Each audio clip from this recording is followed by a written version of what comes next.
Hey guys, Crewman coming back at you with a pretty important video. This is going to be a long one, but I think it's a very important one.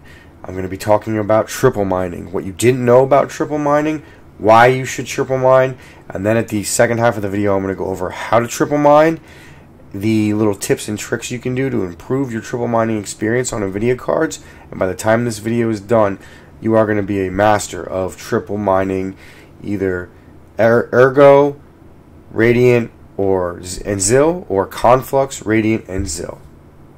So we all know that Ironfish is pretty much dead for a lot of us, and a lot of people were excited about it, and it just didn't pan out the way we hoped. So what's next? Well, Gminer made our lives pretty easy for us. They just released update 3.3.5, which added a Ergo plus Radiant plus Zill solver for NVIDIA GPUs, and a Conflux, Radiant, and Zill solver for NVIDIA GPUs. Now, why is this important? Well, as you know lately, a lot of core algorithms have been very popular to mine, be they Caspa, Radiant, Alpha, Ironfish. I could go on and on. There's quite a few of them.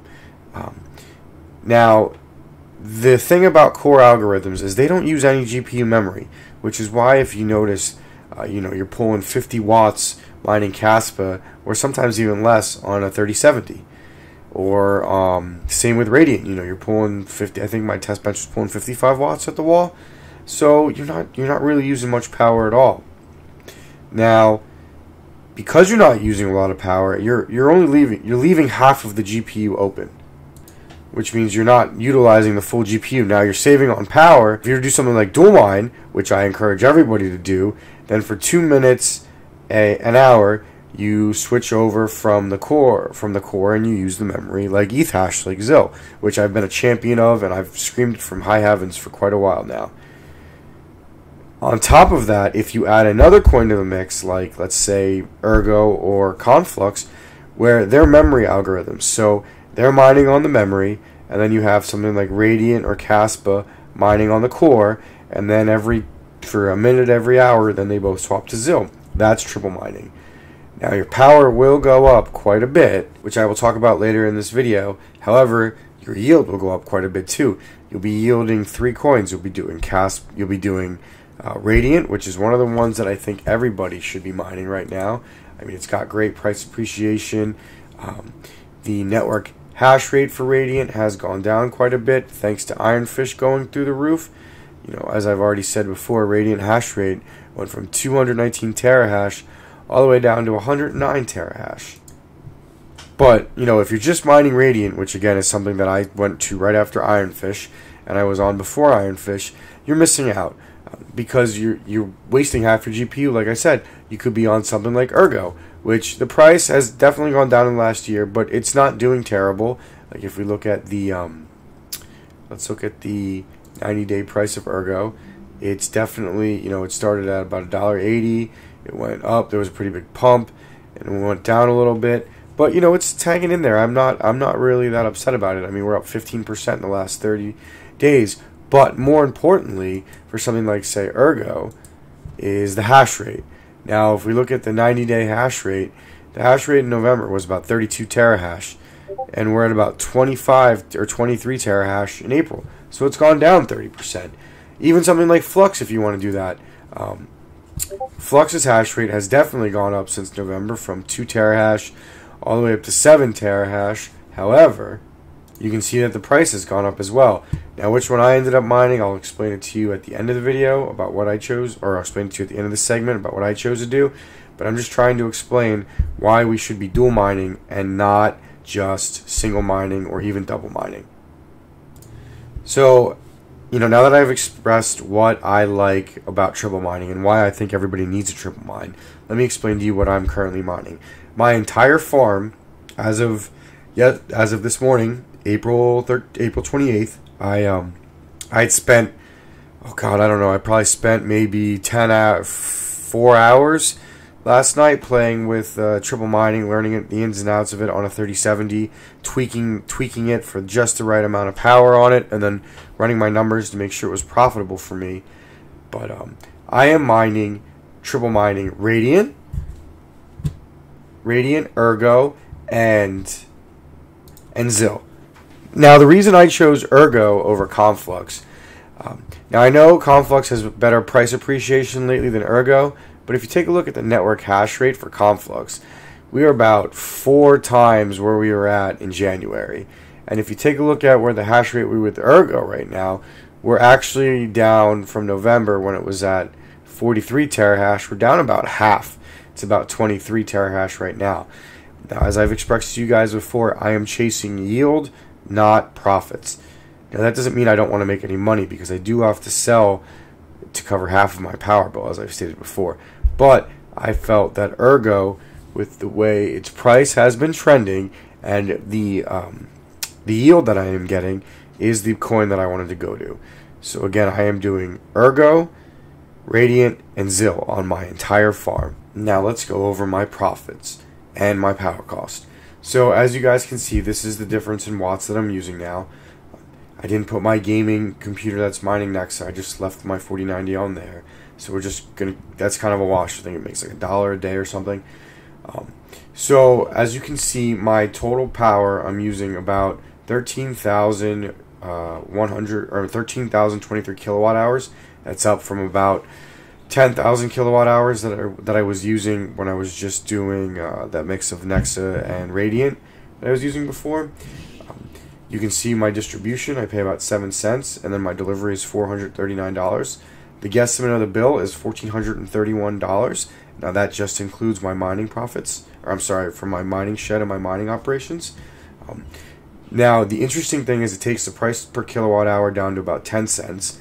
As you know, since part of my bill is static, the more power I use, the less it costs. So that's actually nice. The cost per day to running the farm, as of this morning, has gone up from $37 a day to $47 a day. So it's gone up about $10 a day, so about 25%.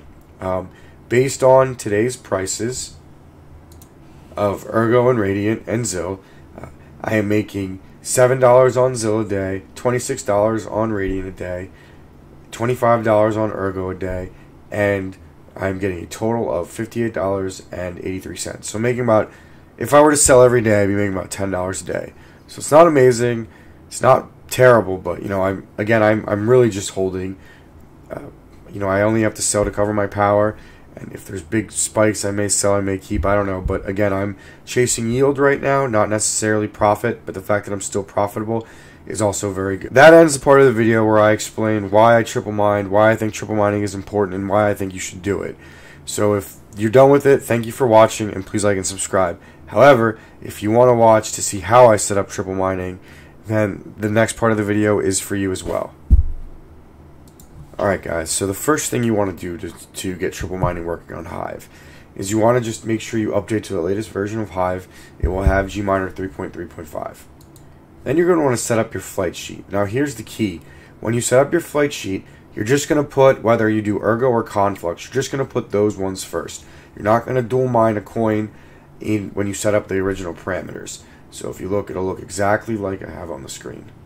However, once you hit extra config parameters, you're going to have to put all of these commands in. Now let me show you what they look like in a Word document so it's easier for you to see. So you can see these commands right here. Basically, you're going to pick the rate, you're going to put algo radiant, the server, I use Viperpool, and you're going to put your address, .worker name, and then I use Crazy Pool for Zil. As I've said before, I think that's the best Zil server if you're not using K1, and K1 doesn't have a radiant pool yet. Then you put Zil user worker name, and then I will go over the overclocks. Those are all the settings right there. Please follow this pretty exact. Now this is for a 3070. That's what it looks like, you know, just typing it out. On the left and on the right is what it looks like in the actual configuration. Now, once you get all of this set up and it's working right, this is all you're going to see. This is just one of my rigs. This is all you're going to see on the Hive GUI. You have to actually go into the rig itself and look to see if it makes sure it's mining everything, because it's only going to show you Ergo. Now, what do I mean by that? Let me go ahead and show you real quick what it looks like in Hive OS. Back in the testing area, bench that is what I used for the initial testing is just a single 3070. Now, this is what it looks like in the miner right here. You can see the first coin, which is Ergo, and the second coin, which is Radiant, and then you can see the ZIL numbers right there, and it shows you triple mining. Now this is what it looks like in the software. Okay, so now let's go over what the overclocks mean. So when you are overclocking for this, the first thing I want to get out of the way is you just use ETH hash overclocks for ZIL, and you see those at the bottom. You see we've got ZIL fan and fan, which you need to make sure you set these separately because the ZIL algorithm will use a different fan speed, and you want to use the ZIL. So the ZIL clock speeds, this is just a 3070. So for example, you double it in Hive. It's not like Regal Miner. And then the ZIL log clock, standard is 1200, but it's like with Ethereum, you can go up or down depending on the card you have. I usually just leave it at 1200. I may start tweaking my ZIL more as I have some free time. You leave the ZIL clock at 0 because it doesn't use the memory, and then you can have your ZIL power level. I maxed at 130. I don't want it to go any higher. And then it's how heavy it pushes ZIL. I just use it at -1 because the whole GPU mines ZIL at the same time. Now again, you want to make sure you set these in your extra config parameters like you see on the right. You do not want to have these set up on the Hive miner, in the web GUI, just because playing with fire if with all the different overclocks you're doing at once, in my opinion. The next thing I want to talk about is, let me fix this, apologies, is the DI right here. This is an important command and one we're going to spend some time on. This determines whether you're pushing your card more on the memory side or on the core side. So basically, if you want more ergo, you put the DI lower. If you want more radiant, you put the DI higher. You can go anywhere from basically like 1 to 10. Or I think it's like 1 to 5. But anyway, you have to find what's best for you. I've found that the DI at 3.8 works for me because I want more radiant, because that's the coin that I believe in a little bit more than ergo. I've never really been a big ergo fan, but it's silly not to mine it and not to understand its value to the community. Then you've got your core clock offset at 255. Now these next two commands up here are the really important ones. So you want to lock your core clock, and that determines how much power it takes, and that will obviously determine your ergo and your radiant hash rate. And then you have your power level, which is kind of like a backup. Basically, as it was explained to me by T Swift, who is a great member of the community and has actually helped me out tremendously. So shout out to him. No Discord beeps on this video for you or for Boris. I'm sorry, guys. What he said was basically, if you have a core clock mining ergo, a core lock mining ergo, the miner will spike up in power to maintain the same hash rate while mining. If you use a power limit, the hash rate decreases for a few seconds instead of spiking power up to maintain the hash rate. So you kind of have to use a mix. You have to use both. I leave my power level at 80, and that basically means 80% of the GPU. That's just a safeguard. The lock core clock is basically what you want. You can go anywhere from 1470 all the way as low as you want. One of the things you need to consider, though, is you will be using more power on your GPUs. You're using like ETH level power or more. So if you've been setting up your power, your rigs for like core algorithms or lighter memory algorithms, where you've only been using like maybe 100 watts max, you might want to adjust the core clock, the locked core settings. I have some of my rigs. I have a 3070 Ti rig, for example, that's pretty power hungry. I have it all the way down to 1290, where I have some other rigs that are powered by some pretty hefty server power supplies. I have those at 1350 to sometimes 1470. But it really just depends because it also affects your efficiency. And I'm going to show you all of this on my 3070 in my test bench that I just showed you guys. I'm going to show you the difference in there, and we'll actually see how this makes a difference. Okay guys, now that I've explained the overclock settings, let me show you the importance of tweaking the DI and tweaking the locked core clock. So I'm going to take you back to the shed. Not the shed, I'm going to take you out into the garage to look at the test bench, and we're going to go over that right now.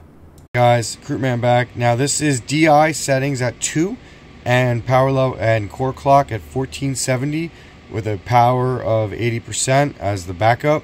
And you can see I am at about 170 or 107 watts at the wall. I'm sorry, the software. My ergo is about 125. My radiance is about 250. And I'm getting about 150 watts at the wall. Alright, so next I'm going to show you guys what happens when we just up the DI. So I'm going to take the DI and I'm going to up it to 4 just so you can see the difference, and I'm not going to change anything else. So I'll be right back. Now you can see when I adjusted the DI towards 4, so that puts it more towards radiant. It upped the power level as well because it's trying to get as much radiant as it can. So it shows 128 watts. Puts me at about 177 watts at the wall. Now you have to take into account that this PC is about 30 to 40 watts when it's on. So the power is pretty actually pretty accurate. But anyway, you can see there is a watts increase, so it is less efficient, but you do get more hash. Now let's do this right. Let's move the DI down to 3 and show you how that changes it a little bit as well. All right, so as you can see, the the radiant numbers went down a little bit, as did the power. The power at the wall went down about 10 watts, or about 165 watts from 177. So what I'm getting at is that the DI, when you have it lower, it will mine more heavily on ergo and less on radiant and use less power overall. If you raise it higher, it will use more power and mine more radiant. Now that's when you have a higher core clock speed. Now watch what happens when we keep these settings the same, but we lower the core clock. So we're at 1470. Let's go down to 1390. So now, if you want to lower your power draw overall without lowering your radiant usage, you want to lower the core clock a little bit. As you can see, we're down to about 126 and then 379 on radiant. So we didn't really lose much radiant, but we lost some ergo.